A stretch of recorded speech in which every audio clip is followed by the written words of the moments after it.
তোমাদেরকে আজকে এক নতুন ধরনের অঙ্ক করাবো ক্লাস 10 এর। দেখবে কোষে দেখি 25 নাম্বার চ্যাপ্টারতে তোমরা অধ্যায় পেয়ে যাবে। যে অধ্যায়ের নাম হচ্ছে ত্রিকোণমিতির অনুপাতের প্রয়োগ। সে প্রয়োগটা কি? হাইট অ্যান্ড ডিস্টেন্স, যাকে আমরা উচ্চতা এবং দূরত্ব বলি। সেই উচ্চতা দূরত্বের অঙ্কগুলো কিভাবে করতে হবে এবং কত সহজে বোঝানো যাবে, মাধ্যমিকে কত নাম্বারের আসবে এবং কোন কোন অঙ্কগুলি ইম্পর্টেন্ট আছে, সেইগুলো দেখতে হলে আমার ইউটিউব চ্যানেলকে সাবস্ক্রাইব করো, MK ম্যাথ পাই। তো দেখো, হাইট এন্ড ডিস্টেন্স কি জিনিস এবং এর বাস্তবে অনেক প্রয়োগ আছে, যে প্রয়োগগুলো তোমাদেরকে বললে মজাও লাগবে, হাসিও লাগবে এবং সেখান থেকে আনন্দও পাবে। এবং বাস্তব প্রয়োগের যে অঙ্কগুলো তোমরা অতি সহজে ক্লাস 10 এর অঙ্কগুলোকে একদম এক থেকে যতগুলো অঙ্ক আছে সবই সহজে করতে পারবে। দেখো, তার জন্য তোমরা বোর্ডটাকে ফলো করো। তো হাইট এন্ড ডিস্টেন্স, এখান থেকে কি বুঝতে পারছি? হাইট মানে উচ্চতা, আর ডিস্টেন্স মানে হচ্ছে দূরত্ব। দেখো, এই নিয়ে অঙ্ক। স্যার, এটা তো ত্রিভুজের মতো হয়ে গেল। হ্যাঁ, ত্রিভুজ দাঁড়াবে, কারণ ত্রিকোণমিতির অনুপাতের প্রয়োগ। ত্রিকোণমিতির অনুপাতের প্রয়োগগুলো কি? সাইন, কস, ট্যান, কোসেক, সেক, কট, আমরা এগুলো জানি। তো সুতরাং এই দিয়ে আমরা হাইট এন্ড ডিস্টেন্স অঙ্কগুলো করব। দেখবে গ্রামের গল্পে আছে, এ বাবা, ওদের একটা ঝড়ে গাছ ভেঙে গেছে গো। তখন সঙ্গে সঙ্গে আমার মাথার মধ্যে আসে, গাছটা কত উপরে ভাঙলো, কত দূরে পড়লো। হ্যাঁ, কোনো ছেলে বা পাশ থেকে কোনো কেউ পেরিয়ে গেলে তার উপরে পড়লো না কেন? তাহলে এই অঙ্কগুলো বাস্তবে প্রয়োগ করার জন্য এই হাইট এন্ড ডিস্টেন্স খুবই কাজে লাগবে। আর বিশেষ করে মাধ্যমিকের ছেলেরা, তোমরা বুঝতে পারবে যে হ্যাঁ, যে অঙ্কগুলো শিখে কত উপকার। তো এই হাইট এন্ড ডিস্টেন্স অঙ্ক করার জন্য আমাকে তিনটে, চারটে, পাঁচটা যতগুলো জিনিস বলবে আমাদেরকে এক একটা করে জানতে হবে। কি কি জানতে হবে? এখানে এক নাম্বার জানতে হবে আমাদেরকে মেন জিনিস, যেগুলো নিয়ে হাইট এন্ড ডিস্টেন্স হয়, উন্নতি কোণ জানতে হবে। ঠিক আছে? আর একটা জিনিস জানতে হবে, অবনতি অবনতি কোণ। ঠিক আছে? আর একটা জিনিস জানতে হবে, স্লাইডলি হালকা করে জেনে নিলে হবে, কোনো ব্যাপার নেই। সেটা হচ্ছে দৃষ্টি রেখা। স্যার, দৃষ্টি রেখাটা কি? বলে দিচ্ছি এক এক করে। দৃষ্টি রেখাটাকে আমি প্রথমে শুরু করি। দৃষ্টি রেখাটা কি? দৃষ্টি রেখাটা কোনো অবজেক্ট বা কোনো বস্তুকে তোমরা দেখছো। কোথা থেকে দেখছো? ধরো নাও, এই বিন্দু থেকে বা এই বিন্দু থেকে তোমরা দেখছো। এখানে একটা অবজেক্ট রাখা আছে, যে কোনো জায়গায় একটা অবজেক্ট রাখা আছে।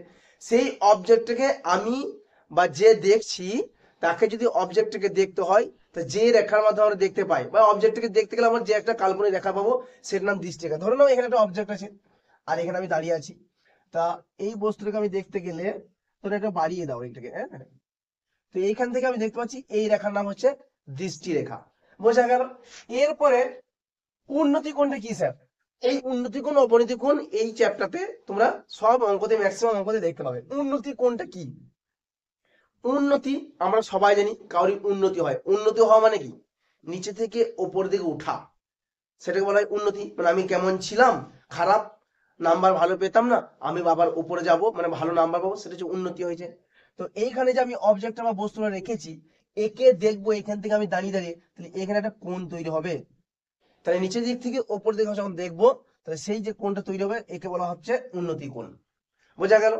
এবং ধর নাও, তাহলে উন্নতি কোণ আমার ক্লিয়ার। অবনতি কোণটা কি? অবনতি কোণ যদি আমি দেখি, ধরে নাও বলা হয়েছে এখানে সূর্য বা কোনো একটা বস্তু আছে, আমি বলেছি উপরে সূর্য আছে, ধরো সূর্য থেকে আমার মানুষটা, এই যে সূর্য থেকে মানুষটা আমি যা বা দেখছি, সেই সূর্য থেকে কত ডিগ্রি কোণে আমার পৃথিবীতে ছায়া এসে পৌঁছাচ্ছে বা মানুষটা এসে দেখছে, সেই কোণটার নাম হয়ে যাচ্ছে অবনতি কোণ। মানে উপর দিক থেকে নিচে দেখছি। ক্লিয়ার হলো? তাহলে উন্নতি কোণ, অবনতি কোণ, দৃষ্টি রেখা, এই তিনটে জিনিস আমাকে নিয়ে আমার কাজ। তো বিশেষ কাজ হচ্ছে উন্নতি কোণ আর অবনতি কোণ। তাহলে দেখো, এই যে হাইট এন্ড ডিস্টেন্সের অঙ্কগুলো, তো এখানে একটা ফিগার চলে এলো। সেই ফিগারটার নাম হচ্ছে একটা ত্রিভুজ। যে ত্রিভুজ তোমরা দেখতে পাচ্ছ, যে এইখানে একটা কোণ দাঁড়িয়েছে, এই কোণটা হচ্ছে 90 ডিগ্রি। এইটাকে আমি যদি থিটা ধরি, তাহলে বাকিটা হয়ে যাবে 90 ডিগ্রি মাইনাস থিটা।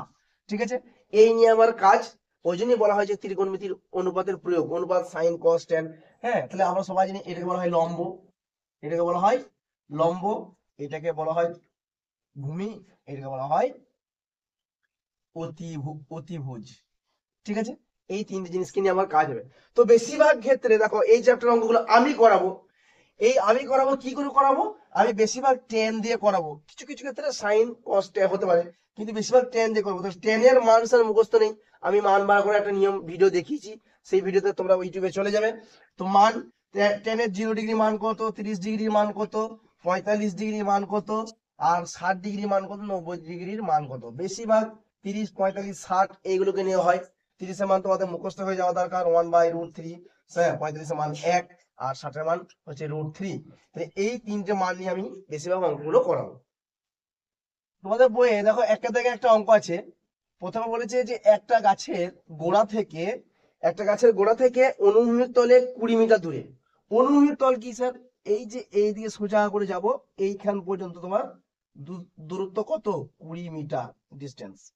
ঠিক আছে, 20 মিটার দূরে একটা বিন্দুর সাপেক্ষে, এখানে বিন্দু নিলাম, বিন্দুর সাপেক্ষে কি বলেছে? গাছটির অগ্রভাগের উন্নতি কোণ। তাহলে গাছটার অগ্রভাগ কোনটা? এইটা স্যার। তার উন্নতি কোণ বলেছি, তাহলে আমি এখান থেকে দৃষ্টি রেখা গাছটার উপরে ফেলবো এরকম করে। ঠিক আছে, তাহলে তার উন্নতি কোণ কত বলে দিয়েছে তোমরা দেখতে পাচ্ছ কোশ্চেনে? 60 ডিগ্রি। 60 ডিগ্রি বলে দিয়েছে। ওকে, তাহলে গাছটির উচ্চতা কত? তাহলে গাছটির উচ্চতা আমাকে এখানে বার করতে হবে। তার মানে আমার এইখান থেকে এখানটা কত এটা বার করতে হবে। আমি ধরে নিলাম এইচ। ঠিক আছে, আমি দেখুন একটা ধরে নিতে পারি, আমি একটা ফিগার পেয়ে গেলাম, ত্রিভুজের মতো ফিগার। তাহলে আমি এখানে লিখতে পারি যে এ, এটা বি, এটা সি। তাহলে আমি কি লিখবো?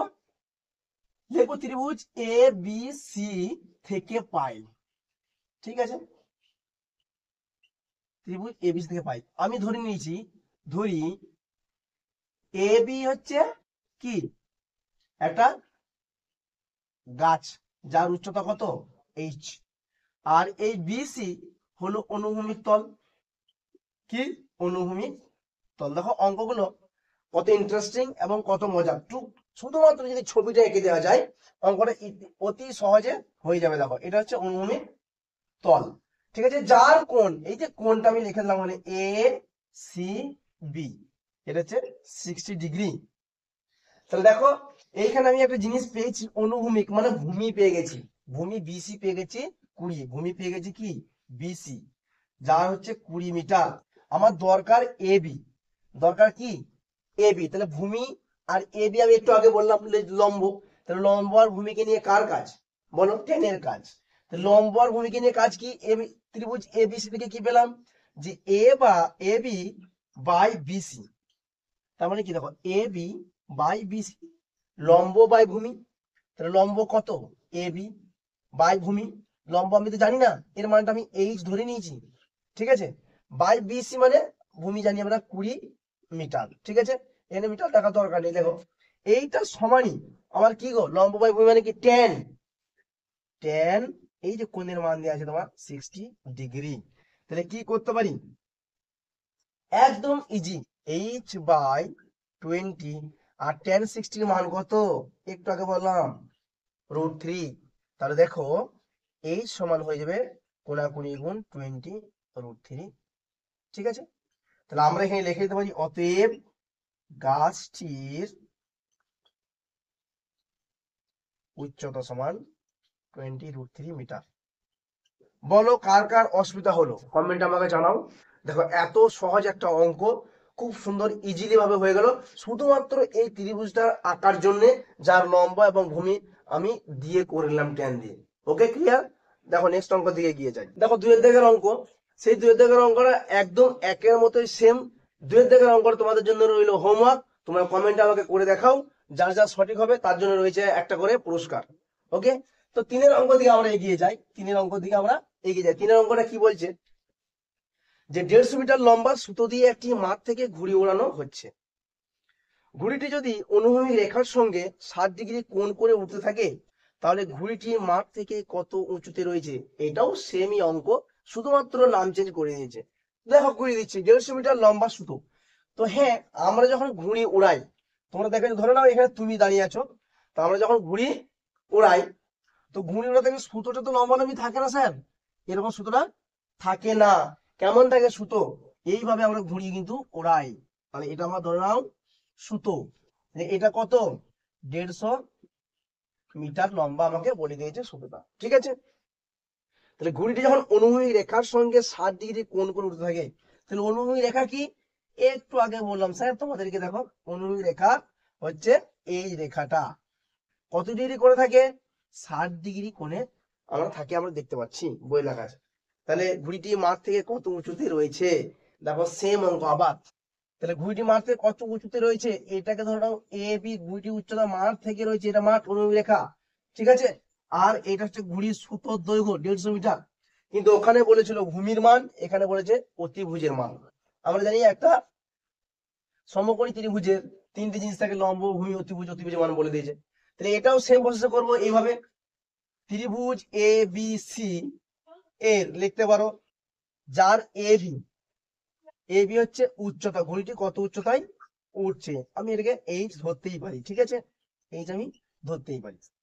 আর দেখো সি দিয়ে দাও, তাহলে এ সি বলে দিয়েছি অতিভুজটা কত, 150 মিটার। ঠিক আছে, তাহলে আমি উচ্চতা বার করব। উচ্চতা বার করা কি, এ বি, দেখো এ বি বাই, আমি পেয়েছি মান কার, এ সি এর, মানে অতিভুজের পেয়েছি। তাহলে এ সি লিখে দিলাম। লম্ব বাই অতিভুজ মানে কি, সাইন স্যার। লম্বা অতিভুজ মানে সাইন কত ডিগ্রি, 60 ডিগ্রি। দেখো একদম সোজা। তাহলে কি বললাম, এ বি হচ্ছে তোমার লম্ব, আর এসি হচ্ছে অতিভুজ। আমরা পেয়ে গেলাম লম্ব বাই অতিভুজ মানে হচ্ছে সাইন, এবং কোণের মান হচ্ছে 60 ডিগ্রি। তাহলে এ বি এর মান কত, এইচ ধরেছিলাম, এবং এসি এর মান কত, 150 ধরেছি, আর সাইন 60 ডিগ্রি মান কত, √3/2। ঠিক আছে, তাহলে এইখান থেকে দেখো কোনাকুনি গুণ করো, বা কোনাকুনি না গুণ করে আরেকটা পাশে দেখো, এই 2 কে 150 কেটে দাও, যে হয়ে যাবে 75। তাহলে এই সমান 75√3। দেখো অঙ্কগুলো কত ইজি, হাইট এন্ড ডিস্টেন্স এর অঙ্কগুলো একদম ইজি। যদি ছবি হয়ে ভূমি থেকে কত উপরে উঠছে, 75√3 মিটার উচ্চতায় উড়ছে। ঠিক আছে, তাহলে এই ধরনের অঙ্কগুলো এত সহজে হয়ে যাচ্ছে। দেখো তো পরীক্ষায় এই চ্যাপ্টার থেকে কোন কোন অঙ্কের ইম্পর্টেন্স, স্যার 5 নাম্বার তো আসবে, তাই না? তাহলে 5 নাম্বার পেতে গেলে আমাকে এতগুলো অঙ্ক আছে স্যার, এতগুলো অঙ্ক কি করে করবো, গুটি কয়েক আমি অঙ্ক বলে দেবো, সেই অঙ্কের মধ্যে 100% আসবে।